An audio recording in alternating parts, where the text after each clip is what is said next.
മോദിക്കെതിരെയും രാഹുലിനെതിരെയും ശബ്ദമുയർത്താൻ ഈ അവസാന നിമിഷങ്ങളിലാണ് തെരഞ്ഞെടുപ്പ് കമ്മീഷന് നേരമുണ്ടായത്.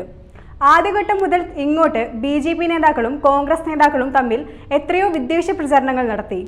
അധികാരത്തിനായി ഇരുവരും പരസ്പരം പോർവിളികൾ നടത്തുകയായിരുന്നു ഈ കഴിഞ്ഞ നാൾ വരെ. ഒരു വശത്ത് ബി.ജെ.പി. ഭരണഘടന മാറ്റുമെന്നും മറുവശത്ത് കോൺഗ്രസ് രാജ്യം ഭരിച്ച് നശിപ്പിച്ചു എന്നും പറഞ്ഞുകൊണ്ട് പോര് നടക്കുകയാണ്. തെരഞ്ഞെടുപ്പിന്റെ ആദ്യഘട്ടം മുതൽ ഇങ്ങോട്ട് പരസ്പരം അഭിപ്രായ വ്യത്യാസങ്ങൾ ഉണ്ടായിരുന്നു. ആ സമയത്തൊന്നും തന്നെ വാ തുറക്കാൻ തെരഞ്ഞെടുപ്പ് കമ്മീഷന് സാധിച്ചില്ല.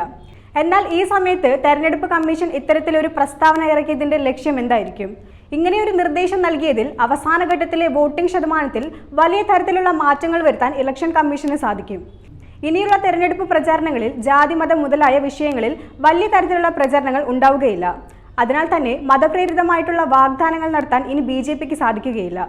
അതിനാൽ തന്നെ വോട്ടിംഗ് ശതമാനത്തിൽ വലിയ രീതിയിലുള്ള ഒരു മാറ്റം ഇനി കാണാൻ സാധിക്കും. ലോക്സഭാ പ്രചരണങ്ങൾ ശക്തമായി കൊണ്ടിരിക്കുകയാണ്.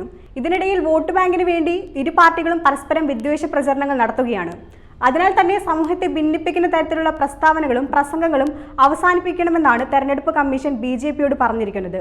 പ്രധാനമന്ത്രി നരേന്ദ്രമോദി, കേന്ദ്ര ആഭ്യന്തരമന്ത്രി അമിത്ഷാ, യോഗി ആദിത്യനാഥ് തുടങ്ങി നിരവധി നേതാക്കൾ ഇത്തരത്തിലുള്ള പ്രചരണങ്ങൾ നടത്തിയിരുന്നു. ഇതിനെതിരെ പ്രതിഷേധം ഉയർന്നപ്പോഴാണ് ഇത്തരത്തിലുള്ള നടപടികളിലേക്ക് നീങ്ങിയത്. രാഹുൽ ഗാന്ധിയുടെ പ്രസംഗത്തിനെതിരെയും വലിയ രീതിയിലുള്ള പ്രശ്നങ്ങൾ ഉയർന്നു വന്നതിനാൽ കോൺഗ്രസ് അധ്യക്ഷൻ മല്ലികാർജ്ജുൻ ഖാർഗെയ്ക്കും കമ്മീഷൻ നിർദ്ദേശം നൽകിയിട്ടുണ്ട്. ബി.ജെ.പി. അധികാരത്തിൽ വന്നാൽ ഭരണഘടന മാറ്റുമെന്നുള്ള പ്രചരണങ്ങൾ കോൺഗ്രസ് നടത്തിയിരുന്നു. ഇത്തരം പ്രചരണങ്ങൾ ഒഴിവാക്കാനാണ് കോൺഗ്രസ് നിർദ്ദേശം നൽകിയത്. അഗ്നിപഥ് റദ്ദാക്കുമെന്ന പരാമർശവും നടത്തരുതെന്നും തെരഞ്ഞെടുപ്പ് കമ്മീഷൻ അറിയിച്ചിട്ടുണ്ട്. ജാതി, മതം, സമുദായം, ഭാഷ എന്നിവയെ പ്രചരണത്തിന് ഉപയോഗിക്കരുതെന്നും ഇന്ത്യയുടെ സാമൂഹിക സാംസ്കാരിക പരിസ്ഥിതിയെ തെരഞ്ഞെടുപ്പിന് ഇരയാക്കരുതെന്നും കമ്മീഷൻ പറഞ്ഞു.